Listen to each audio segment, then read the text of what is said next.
Hello everyone, so welcome back to my channel. Definitely आज हमारी 38 lecture होने वाला है एडवांस सीरीज़ का और ये हमारा लास्ट लेक्चर है। यानी कि हम लोग ने जो भी एडवांस सीरीज़ स्टार्ट की थी, जिसमें एसएमसी आईसीटी के कॉन्सेप्ट्स को हम लोग डिस्कस कर रहे थे, उसके हमने ऑलरेडी सारे कॉन्सेप्ट्स को कवर कर दिया है, ठीक है? तो प्लेलिस्ट में जाना और ये सारे कॉन्सेप्ट जितने भी एसएमसी के होते हैं, चाहे ऑर्डर ब्लॉक्स हो, चाहे फेयर वैल्यू गैप्स के हों या लिक्विडिटी के कॉन्सेप्ट्स हों या एशियन टाइम आईसीटी के कॉन्सेप्ट जितने भी हों, वो सब मैंने इस प्लेलिस्ट में कवर कर दिया इस एडवांस कोर्स में। तो बेसिकली आज हमारा लास्ट लेक्चर है जिसमें हम लोग डिस्कस करेंगे कैसे हम लोग अपने सिस्टम को जनरलाइजिंग कर सकते हैं, यानी कि जो भी ट्रेड लेते हैं उसको कैसे जनरलाइज करते हैं, यानी कि जनरल लिखने को ही हम लोग कहते हैं जनरलाइजिंग। तो डेफिनेटली कुछ इंपॉर्टेंट कॉन्सेप्ट बचे थे जैसे रिस्क रिवॉर्ड का, ट्रेड मैनेजमेंट का, तो ये सब मैंने लास्ट सेशन में कवर किए थे। आज का आखिरी टॉपिक हमारा ट्रेड को जनरलाइज कैसे करेंगे, ट्रेड के बारे में पूरा हिस्ट्री, ट्रेड के बारे में पूरा डेटा कैसे फाइंड आउट करेंगे और लिखेंगे, उसके ऊपर डिस्कस करेंगे, ठीक है? ये एडवांस सीरीज़ हमारी आज कंप्लीट हो जाएगी। तो हम लोगों ने ऑलरेडी एक बेसिक सीरीज़ कवर कर रखी थी जिसमें हम लोग ने 37 से 38 वीडियोज़ को कवर किए थे, जिसमें आपको टेक्निकल एनालिसिस के, चार्ट पैटर्न्स के, कैंडलस्टिक पैटर्न्स के, इंडिकेटर्स के सारे कॉन्सेप्ट विथ प्रॉपर स्ट्रैटेजी सब कुछ मिल जाएगी। तो ये बेसिक सीरीज़ थी, इसकी प्लेलिस्ट पे आपको सारी वीडियो मिल जाएँगी। फिर हमने एक एडवांस सीरीज़ स्टार्ट की थी जिसमें हम लोग एसएमसी, आईसीटी के सारे कॉन्सेप्ट्स कवर कर रहे थे। तो ये बेसिकली आज हमारा 38 लेक्चर है और ये भी 1 से 38 लेक्चर तक सारे एसएमसी, आईसीटी के कॉन्सेप्ट्स कवर हो चुके हैं। अब इसके बाद हम लोग एक सीरीज़ और स्टार्ट करेंगे ऑप्शन ट्रेडिंग की, यानी कि डेरिवेटिव की, जहाँ हम लोग समझेंगे कॉल पुट क्या होता है, डेरिवेटिव में फ्यूचर्स का क्या काम होता है और किस तरह की स्ट्रैटेजीज़ होती हैं सेलिंग की, कब हमें बाइंग करना चाहिए, ऑप्शन ग्रीक क्या होते हैं। तो अब ये एडवांस सीरीज़ में ये सारे कॉन्सेप्ट्स को हम लोग कवर करेंगे। तो डेफ़िनेटली वीडियो बहुत ही हेल्पफुल लग रही होगी और चैनल पहली बार चैनल को ज़रूर सब्सक्राइब कर लेना, बेल नोटिफ़िकेशन ऑन कर लेना सो दैट कि आने वाली वीडियोज़ के नोटिफ़िकेशन तुम्हें मिल सके, क्योंकि इस चैनल बहुत ही अच्छी-अच्छी प्राइस एक्शंस के, ट्रेडिंग से रिलेटेड बहुत ही अच्छी-अच्छी नॉलेज प्रोवाइड की जाती है। तो चैनल को ज़रूर सब्सक्राइब कर लेना और बेल नोटिफ़िकेशन ऑन करना और इस वीडियो को एंड तक देखना क्योंकि बहुत ही इम्पोर्टेंट कॉन्सेप्ट्स, नॉलेज, इन्फॉर्मेशन इस वीडियो में मिलेगी। तो चलो स्टार्ट करते हैं और समझते हैं कि most trader loss not because of strategy but because they don't track mistakes, ठीक है?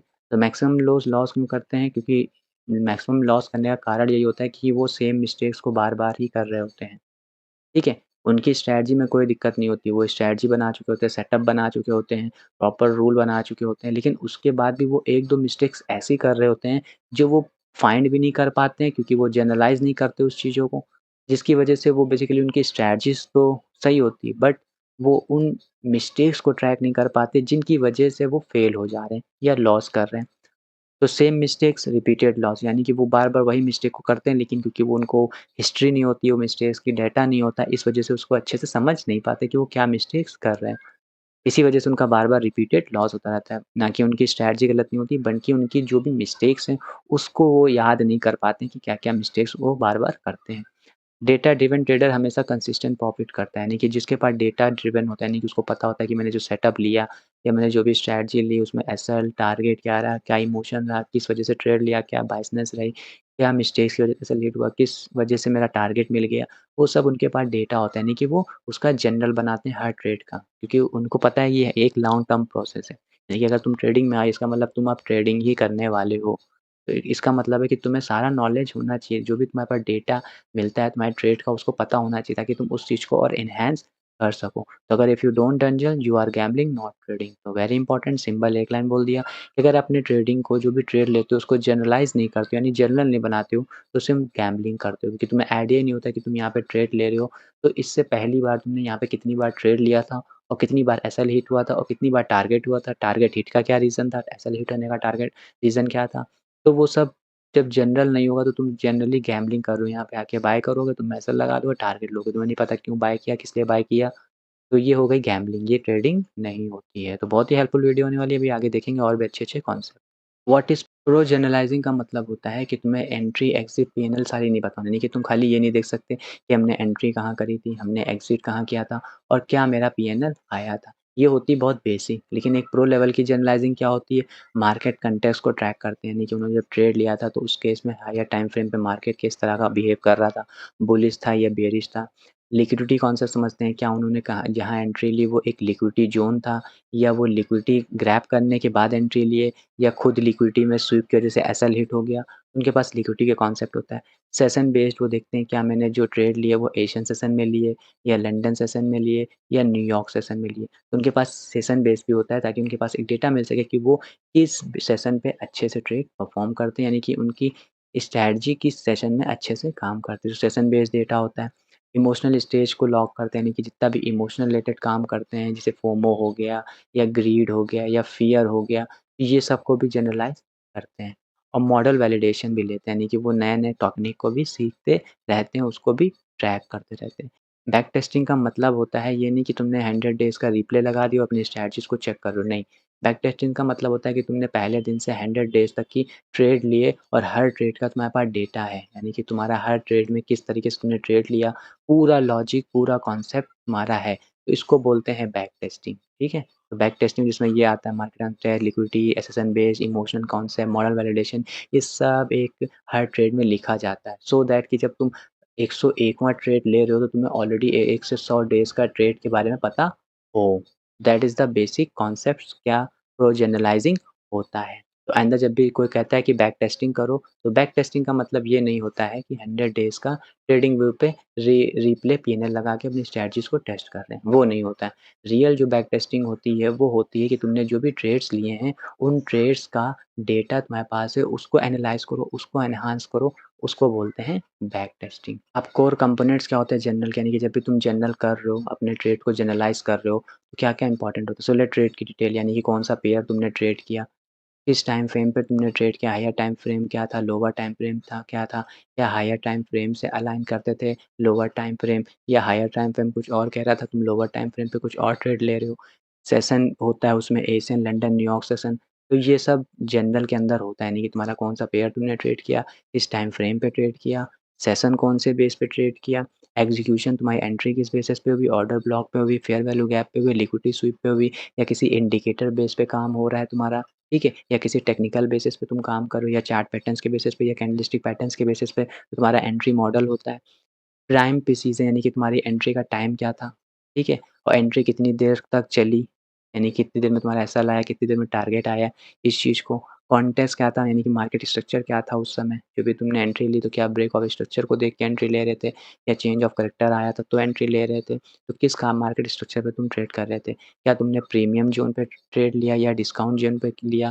तो विदाउट कॉन्टेक्स्ट डाटा एक यूज़लेस हो जाता है। तो एक जनरल में तुम्हें ये सब रखना होता है। यानी कौन-सा पेयर ट्रेड किया, किस टाइम फ्रेम पे ट्रेड किया, कौन से सेशन में ट्रेड किया, तुम्हारी एंट्री मॉडल क्या थी, तुम किस एंट्री, किस लॉजिक, किस सेटअप पे ट्रेड लिए, ठीक है? कितने देर तक वो ट्रेड चला, ठीक है? मार्केट स्ट्रक्चर क्या था, ब्रे अप ट्रेंड में था या डाउन ट्रेंड में था, ब्रेक ऑफ स्ट्रक्चर को फॉलो कर रहा था या चेंज ऑफ कैरेक्टर को फॉलो कर रहा था, तुमने प्रीमियम ज़ोन पे क्या किया या डिस्काउंट ज़ोन पे क्या किया, ये सब सारा डिटेल होता है। ये सब मैंने ऑलरेडी सब इस एडवांस सीरीज़ में कवर कर रखा है, ठीक है?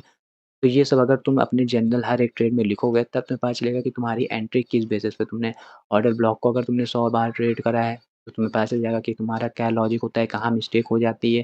तो ये पूरा एक जनरल में होना चाहिए हर एक ट्रेड का। अब कुछ एडवांस डाटा भी होता है जैसे रिस्क मैनेज मल्टीपल पर ट्रेड, यानी कि तुम्हारा रिस्क कितना था, रिवॉर्ड कितना था हर ट्रेड में ये रहना होना चाहिए।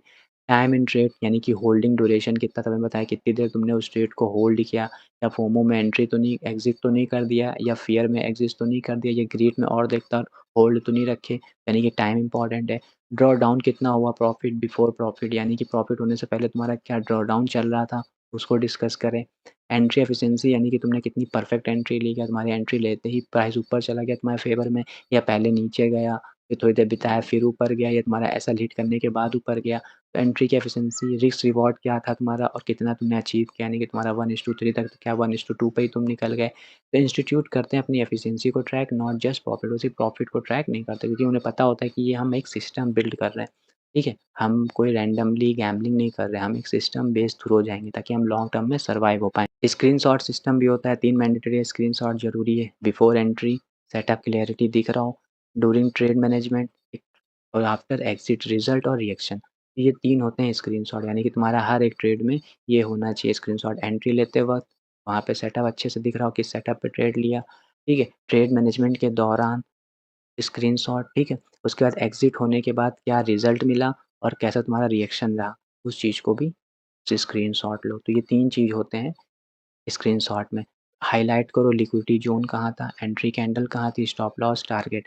Charts don't lie, your memory does, यानी कि चार्ट कभी भी गलत नहीं हो सकते, लेकिन तुम्हारी मेमोरी गलत हो सकती है। इसलिए तुम पूरे चार्ट को ही जिस समय ट्रेड ले रहे हो, वो पूरे चार्ट को ही स्क्रीनशॉट ले लो, क्योंकि तुम मेमोरी भूल सकते हो, रॉन्ग हो सकती है, बट अगर तुम उसका स्क्रीनशॉट ले लोगे चार्ट का जिस टाइम पे तुम ट्रेड कर रहे होगे, तो फिर सारी मिस्टेक्स तुम अवॉइड कर सकते हो, क्योंकि वो तुम्हें चार्ट धोखा नहीं देगा, वो स्क्रीनशॉट धोखा नहीं देगा। तो ये होता है स्क्रीनशॉट का सिस्टम, एंट्री लेने से पहले, ट्रेड मैनेजमेंट के दौरान, एग्ज़िट होने के बाद, उसी के साथ-साथ चार्ट पे लिक्विडिटी ज़ोन कहाँ थी, कैंडल तुम्हारी जो एंट्री कैंडल बनी वो क्या उसका, और स्टॉप लॉस तुम्हारा क्या था, टारगेट क्या था, ये सब भी स्क्रीनशॉट में आना चाहिए। तो this is the screenshot general system. तो उन्होंने 3 जनरल सिस्टम सीखा। पहले हमने सीखा कि किस तरीके से हम बेसिक सीखेंगे, एशियन सेशन टाइम, किस बेस पे एंट्री लिया, क्या लिया। फिर हमने एक एडवांस थोड़ा कॉन्सेप्ट सीखा, जो कि इससे प्रीवियस स्लाइड में था। फिर हमने स्क्रीनशॉट कॉन्सेप्ट को भी सीखा। तो ये सब जनरल के अंदर आता है, ठीक है। अब मिस्टेक एनालिसिस फ्रेमवर्क, यानी कि 3 टाइप्स ऑफ मिस्टेक होती है। एग्जीक्यूशन मिस्टेक, यानी कि तुमने जल्दी एंट्री करी या लेट एग्जिट किया, ठीक है। साइकोलॉजिकल मिस्टेक क्या आती है, तुमने फोमो में ट्रेड लिया, फियर में लिया, या रिवेंज में लिया, या ग्रीड में लिया। मॉडल वायलेशन, क्या तुमने सेटअप के बाहर जाके कोई ट्रेड परफॉर्म किया। तो tag every trade with mistake tag, यानी कि तुमने कौन सी मिस्टेक करी थी, ठीक है। यानी कि तुमने एक ट्रेड लिया, ये सारे एक जनरल में होता है। प्रोफेशनल ऐसे ही जनरल बनाते हैं, जितने कॉन्सेप्ट बताएं। पहले मैंने तुम्हें बताया बेसिक जो हो जरूरी होते हैं, मैंने थोड़े इंपॉर्टेंट बताए, फिर मैंने कुछ एडवांस बताए, फिर मैंने स्क्रीनशॉट बताए, फिर उसी के साथ मिस्टेक बताना है कि कहाँ-कहाँ मिस्टेक्स तुमने करी ट्रेड के दौरान। यानी कि जब ट्रेड लिया तो तुम्हारा एग्जीक्यूशन मिस्टेक क्या होगी, जल्दी एंट्री ले लिया या फिर देर में एग्जिट किया, ठीक है। साइकोलॉजिकल मिस्टेक, क्या फोमो में एंट्री बनाए, या फियर में एंट्री बनाए, या रिवेंज में एंट्री बनाए, या ग्रीड में एंट्री बनाए, ठीक है। क्या तुमने रूल के बाहर, यानी कि जो तुम्हारा जो भी सेटअप है उसके बाहर जाके तुमने ट्रेड परफॉर्म किया, तो ये सब भी तुम्हारे ट्रेड में होना चाहिए, ठीक है। इससे क्या होगा, तुम अपनी मिस्टेक्स को और इनहैंस कर पाओगे। रूट कॉज़ सरफेस लॉस हुआ, यानी कि रूट कॉज़ एनालिसिस कैसे होती है, यानी कि जब तुम्हारा लॉस हुआ, ठीक है। अब मान लेते तुमने आज से 50 दिन पहले एक ट्रेड लिया था, उसमें लॉस हुआ, लेकिन क्या पता तुम्हें पता है कि वो लॉस किस कारण की वजह से हुआ? नहीं। तो उसको बोलते हैं सरफेस लॉस। लेकिन डीप एनालिसिस क्या होती है? क्या लिक्विडिटी कन्फर्म हुई थी? क्या सेशन करेक्ट था? क्या एंट्री पेशेंस से ली गई थी? Was this trade valid but loss और इनवैलिड ट्रेड, ठीक है। तो इट्स वेरी इंपॉर्टेंट। क्या ट्रेड वैलिड था इसलिए लॉस हुआ? तो लो कोई बात नहीं। बट क्या इनवैलिड ट्रेड ही था, यानी कि जो तुम्हारा ट्रेड पूरा लॉजिकली होता है, क्या वो ट्रेड ही सही नहीं था? तो ये सब भी देखा जाता है, ठीक है। तो लॉस हुआ तो किस कारण से वो पता होना चाहिए, ठीक है।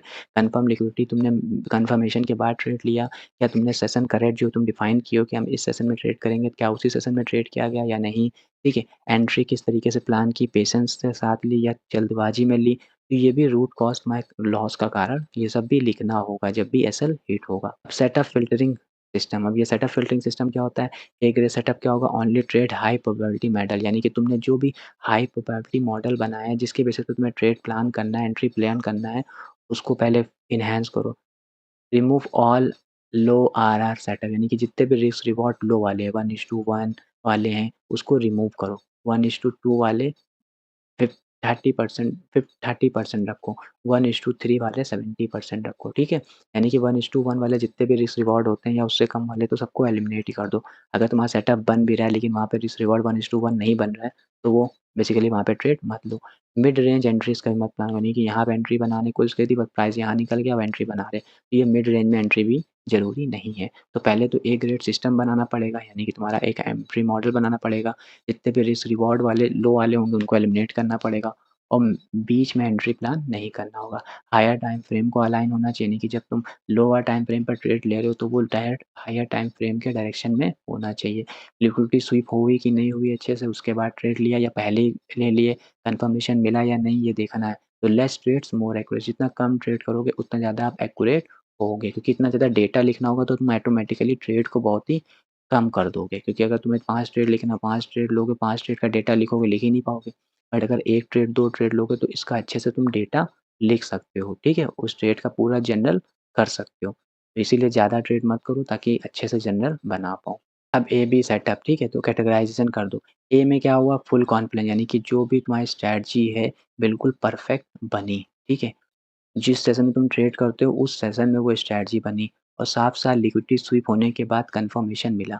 अगर ये तीनों एक साथ होते हैं, यानी ये ए सेटअप है, यहाँ पे तुम रिस्क ले सकते हो, ठीक है? अच्छे से थोड़ा पोजीशन साइज़िंग भी बड़ी कर सकते हो, ठीक है? बट ये सब होना चाहिए यानी कि पूरा कंप्लीट वहाँ मॉडल आ रहा हो, हमारे सेशन के साथ जिस सेशन में तुम ट्रेड करते हो अलाइन हो, लिक्विडिटी स्वीप होने के बाद अच्छा कन्फर्मेशन हो, अगर ये तीनों हुआ तो ए सेटअप है। लेकिन पार्शियल कॉन्फिडेंस यानी कि एंट्री मॉडल जो है उसमें 50% तुम्हारे सेटअप के अकॉर्डिंग फ्रेम हुआ, ठीक है? यानी कि 50% या 60% तुम्हारे सेटअप के अकॉर्डिंग बना, लेकिन 40% के अकॉर्डिंग नहीं बना, तो यहाँ पे तुम थोड़ा लॉट साइज़ कम कर सकते हो। लेकिन अगर बिल्कुल ही इन्फ्लुएंस रहा, यानी कि कोई बन तुम्हारा सेटअप ही नहीं बन रहा है, 10% चांस तुम ज़बरदस्ती बना रहे हो सेटअप, तो वो वीक सेटअप है, वहाँ पे ट्रेड अवॉइड करो। सिर्फ़ ए सेटअप ही डिज़र्व करते हैं फुल रिस्क, यानी बताया ना जो ए सेटअप होंगे, अगर तुम 20 लॉट से करते हो, तो यहाँ तुम 25 लॉट भी कर सकते हो। लेकिन अगर बी सेटअप है, तो यहाँ पे तुम लॉट को 10 कर दो और इस सेटअप में तो तुम ट्रेड ही नहीं करोगे। समझ किस तरीके से अगर तुम्हारा पूरा एग्ज़ैक्ट सेटअप बन रहा है, तो अच्छे से ट्रेड करो। पार्शियल सेटअप बन रहा है तो क्वांटिटी कम कर दो। लेकिन अगर वीक सेटअप बन रहा है, 10% सेटअप फ़ॉर्म हो रहा है या बहुत कम चीज़ें अलाइन कर रही हैं तुम्हारे सेटअप के साथ, मान लो तुम्हारे सेटअप में 5 चीज़ें होती हैं, ठीक है? 5 चीज़ें जब कन्फर्म होती है तब तुम ट्रेड करते हो। 5 की पाँचों बनी, यानी कि अच्छे से ट्रेड करेंगे। 3 बनी, तो बेसिकली हम थोड़ी क्वांटिटी कम करके ट्रेड क्लियर करेंगे। लेकिन अगर एक ही सिर्फ़ अभी बना, 5 सेटअप में सिर्फ़ एक ही सेटअप उसमें बिल्ड हुआ अभी 4 और नहीं बिल्ड हुए, तो यहाँ पे ट्रेड नहीं करेंगे। जब तक कि 5 के पाँचों सेटअप अलाइन ना हो, जब तक कि ट्रेड परफ़ॉर्म नहीं करेंगे। परफॉर्मेंस एनालिटिक्स देख लो, वीकली रिव्यू करो यानी कि विन रेट पर सेटअप यानी कि तुमने जो भी सेटअप लिया उस पे विन रेट क्या रहा। रिस्क रिवॉर्ड कंसिस्टेंसी तुम जो भी कह रहे हो 1:3, 1:2 मिल रहा है कि नहीं मिल रहा है। सेशन प्रोबेबिलिटी यानी कि तुम एशियन सेशन में ज़्यादा प्रॉफिटेबल हो, लंदन सेशन में प्रॉफिटेबल हो या न्यूयॉर्क सेशन में प्रॉफिटेबल हो। मिस्टेक्स क्या-क्या करी उसको अच्छे से ऑब्ज़र्व करो वीकली।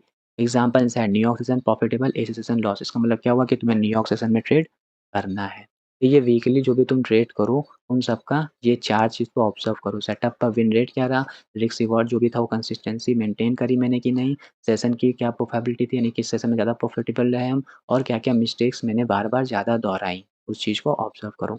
एज वैलिडेशन सिस्टम कौन-सा सेटअप मोस्ट प्रॉफिटेबल यानी कि अभी तो तुम सेटअप बिल्ड ही कर रहे हो ना, यानी कि तुमने एक सेटअप ट्राई किया, वो काम नहीं किया, दूसरा सेटअप ट्राई किया, तो तुम्हें अब सेटअप का मतलब ये तो तुम्हारे पास स्ट्रैटेजी है, स्ट्रैटेजी के साथ सेटअप देखना है कि वो स्ट्रैटेजी न्यूयॉर्क सेशन में अच्छे से काम कर रही है या लंदन सेशन में काम कर रही है या बेसिकली वो एशियन सेशन में अच्छे से काम कर रही है। उसी के साथ क्या वो सेटअप हायर टाइम फ्रेम पे अच्छे से काम कर रहा है, लोअर टाइम फ्रेम पे अच्छे से सेटअप तो मिल जाएगा लेकिन वो सेटअप को और चीज़ों के साथ कंबाइन करोगे, ठीक है? तो तब पता चलेगा कि कौन-सा सेटअप के साथ और चीज़ें कंबाइन होने पे प्रॉफिटेबल हैं। कौन सा टाइम बेस्ट परफ़ॉर्म करता है ये सेटअप और कौन-सा मिस्टेक बार-बार रिपीट हो रहा है। Edge is not strategy, edge is data confident यानी कि जितना ज़्यादा आप डेटा पे कॉन्फिडेंट रहोगे, उतना ज़्यादा तुम्हें ट्रेडिंग में एज मिलेगा। ये होता है कि कौन-सा सेटअप प्रॉफिटेबल यानी कि सेटअप में और चीज़ें क्या कंप्लाइन कर रही है, इस टाइम पे बेस्ट परफॉर्मेंस दे रहा है और कौन-कौन सी मिस्टेक बार-बार रिपीट हो रही है। साइकोलॉजिकल ट्रेडिंग इमोशनल टैग्स को भी देखो कॉन्फिडेंट था, हेजिटेटेंट था, ग्रीड था या रिवेंज था, पैटर्न फाइंड करो लॉसेस इमोशनल एंट्रीज बंद हो जाएगी। ठीक है? तो these are the emotional tracking यानी कि तुम देखो क्या तुम कॉन्फिडेंट थे ट्रेड में कि नहीं? क्या तुम हेजिटेट कर रहे थे ट्रेड में या तुम्हें ग्रीड तो नहीं थी ट्रेड लेते वक़्त या रिवेंज ट्रेड तो नहीं करी या फोमो में ट्रेड तो नहीं किया या फ़ियर तो नहीं हो रहा था? ये सब साइकोलॉजिकल ट्रैकिंग भी ज़रूरी है। जब जनरल बनेगा तो स्ट्रैटेजी अपग्रेड होगी। इवैल्यूएशन सिस्टम यानी कलेक्ट करो डाटा को, एनालाइज़ करो मिस्टेक को, फ़िल्टर करो अपने सेटअप को और एनहांस करो और रूल्स को और इम्प्रूव करो। जब जनरल बनता है यही प्रोफ़ेशनल मेंटर होता है, यानी कि जब तुम कहते हो कि हमें कोई मेंटर मिल जाए। तुम्हारी जो बैक टेस्टिंग होती है, जो तुम्हारी जनरल होती है, यही तुम्हारा पर्सनल और सबसे बढ़िया मेंटर होता है। यानी कि डेटा कलेक्ट करो, उसको एनालाइज़ करो, फ़िल्टर करो और अपने रूल को और इम्प्रूव करो। यही सबसे बड़ा मेंटर तुम्हारा है। अब क्या-क्या मिस्टेक नहीं करनी चाहिए जनरलाइज़िंग में। सिर्फ़ लॉगिंग प्रॉफ़िट यानी कि तुम सिर्फ़ प्रॉफ़िट के बारे में ही लिख रहे हो, जब लॉस हो रहा है उसके बारे में लिख ही नहीं रहे हो या स्क्रीनशॉट भी नहीं ले रहे हो। कोई सिस्टम बना तो चले जा जनरल लेकिन उसको रिव्यू भी नहीं कर रहे हो, यानी कि उसको रिव्यू वीकली नहीं कर रहे हो और साइकोलॉजी को इग्नोर कर दे रहे हो। ये कॉमन मिस्टेक्स होती हैं क्योंकि जनरल तो सब बनाते हैं लेकिन वो एंट्री, एग्ज़िट, एसएल यही सब लिखते हैं। प्रॉफ़िट सिर्फ़ लिखते हैं, लॉस नहीं लिखते हैं, स्क्रीनशॉट नहीं लेते हैं कि एंट्री लेने के टाइम।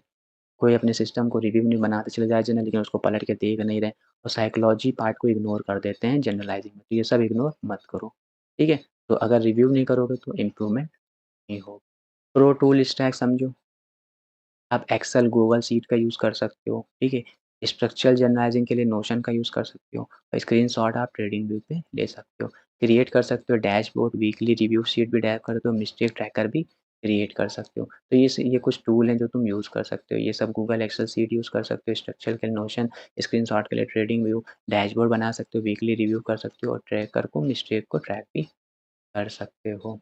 तो final truth your strategy is not the problem, your lack of data is very important. जितने लोगों की स्ट्रैटेजी होती है, हर स्ट्रैटेजी प्रॉफिटेबल होती है, लेकिन उस स्ट्रैटेजी को जो डेटा कलेक्ट करके उसका और उसको एनहांस करता है, वही रियल में प्रॉफिटेबल होता है। जो इमैच्योर होते हैं वो सिर्फ ट्रेड्स करते हैं, लेकिन जो प्रोफेशनल होते हैं वो स्टैटिस्टिक्स को पूरा उनके पास होता है, पूरा डेटा उनके पास होता है, फिर उसके बेसिस पे वो ट्रेड करते हैं। अपना लास्ट 10 ट्रेड्स को जनरल बनाओ, अपने आप तुम्हें समझ में आ जाएगा कि तुम क्या-क्या मिस्टेक्स कर रहे हो। तो that is all about the 38 videos advance series. आज हमारी पूरी कंप्लीट एसएमसी आईसीटी के एडवांस सीरीज़ के लेक्चर खत्म हो गए। तो बेसिक सीरीज़ की प्लेलिस्ट भी बन गई, एसएमसी एसएटी के भी एडवांस सीरीज़ की प्लेलिस्ट मिल गई। ये दोनों प्लेलिस्ट देख के तुम एक बिगिनर से प्रो लेवल तक जा सकते हो। इसके बाद हम लोग ऑप्शन ट्रेडिंग के डेरिवेटिव्स की एक कोर्स बनाएँगे, बहुत अच्छे से समझाएँगे तुमको, ठीक है? तो उसके लिए भी चैनल को ज़रूर सब्सक्राइब कर लेना। तो आज की वीडियो पसंद आई होगी और हमारी ये सीरीज़ कंप्लीट होती है। अगर if you want to pro trading mindset, इस वीडियो को लाइक करना, कमेंट करना जनरल सो जाए हमें समझ में आए कितने लोगों को ये वीडियो पसंद आए और कितने लोगों को ये वीडियो समझ में आए। तो कमेंट ज़रूर करना, सब्सक्राइब करना ताकि आने वाली वीडियोज़ की और भी नोटिफ़िकेशन अच्छी-अच्छी मिल सकें। और अपने लास्ट डेट को जनरल बनाओ, अपने आप में सब समझ में आ जाएगा तुम्हारी क्या मिस्टेक थी। तो that is all about the today's video, hopefully video पसंद आए, लाइक शेयर सब्सक्राइब करना। Thanks for watching this video, मिलते हैं नेक्स्ट वीडियो में, टिल देन बाय।